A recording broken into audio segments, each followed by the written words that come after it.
Alright, very special moment here. So very exciting. Just got home from work and I got a package in the mail. Can't wait to open it. That's hilarious. He wants to be a pizza box. Great stuff. Great stuff.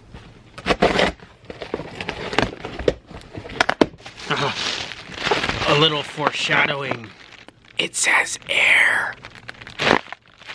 I mean, it's just a bag full of air, but it says air. Woohoo! Exciting! Ta-da! We got a drone! We got a drone! Oh yeah! Unfortunately, we gotta charge this bad boy, so let's plug it in and get it charged up. I can't wait! Yes! Yes!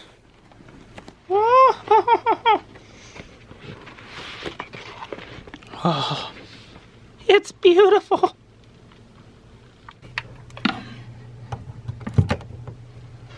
I will be back, my pretty! Well, good morning. It is now the next morning. We're all charged up. The drone is all charged up. Firmware all updated. We're gonna walk out to the backyard here. We're gonna do our first flight. It's a little chilly out here this morning, but let's try it out. This is gonna be fun.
Decided I'd grab it because the fresh cut grass here, it's still a little long. When we took off, we got a little grass on us, and it's actually kind of stuck to it a little bit. It's a little wet, but successful first flight. We went to max altitude, took a nice little 360 spin around. Can't wait to play with this thing. It's gonna be fun.